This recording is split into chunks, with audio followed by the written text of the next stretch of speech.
Plow some new ground here. We understand there's an effort to try to bring several hundred migrants to the state, people who I guess have come over the border in recent days. Are you aware of this?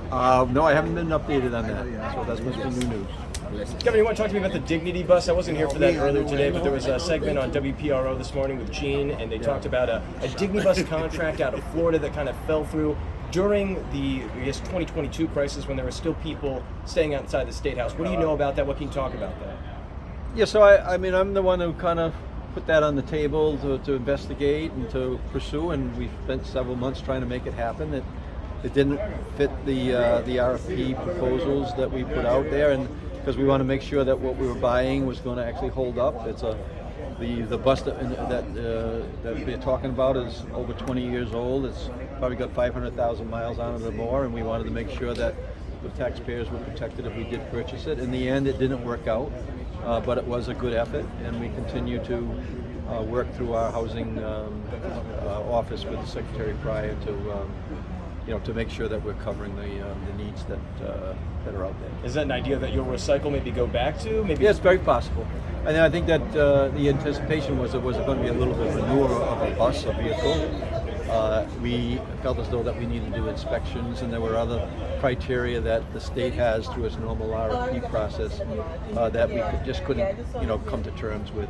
But we thank the company down there for their interest, and we are going to continue to work on those type of concepts, any concept that will help house people and shelter people during the year that are looking for housing. Do you think you need to patch up that relationship? They said they might want to not do business with Rhode Island, kind of the way it all went down south. No, I think that it was handled very professionally in terms of the criteria that we need to go through in terms of the procurement process.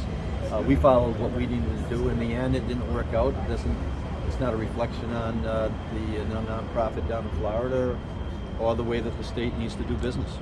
All right, last question. Governor, the notion, the implication, the fact that Mac Film Development was a case that Fortuitous Partners was involved in, found the Johnson brothers guilty, if you will, in a jury trial of fraud, and then was held by two cases. Again, the question arises, are you concerned about the due diligence and the legal background and issues of the partners in the largest private public development in Rhode Island history?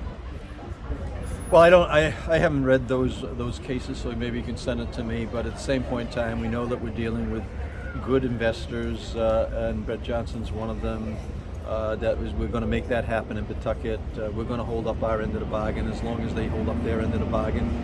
The city of Pawtucket does as well. We're expecting that project to be completed, and we'll move ahead on improving the city of Pawtucket. Back to migrants for a second.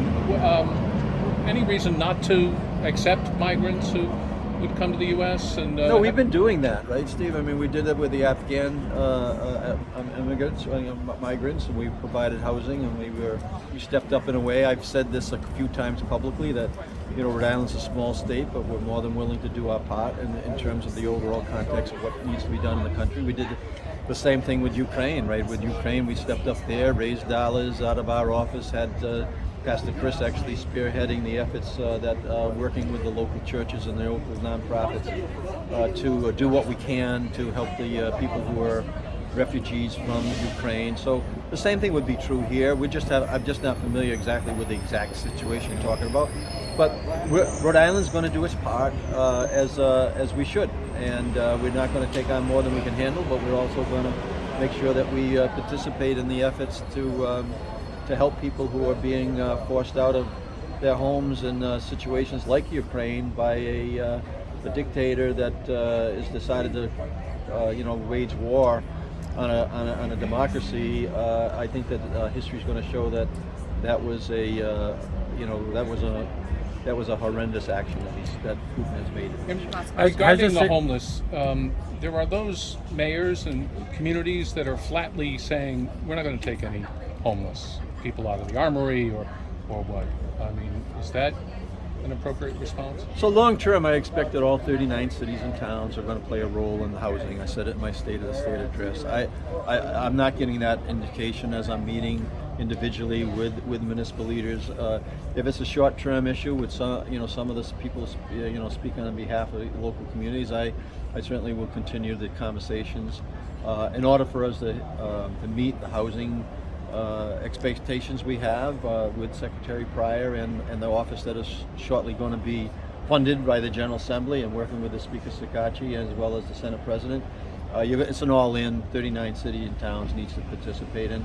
We expect that's going to happen. Including Thank you Cumberland. guys. Did you have Yeah, second every just community. for, Thank you. Has the state or pension unions been asked to contribute more money for the stadium? It's quite a lot. What is it going towards?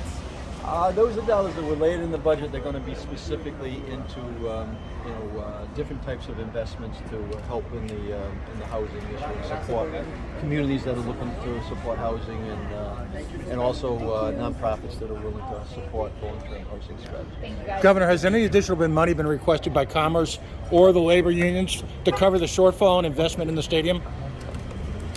Anything? Is there any truth to the rumor that private labor unions are actively considering investing pension funds? Anything? Got you on the back. Yeah.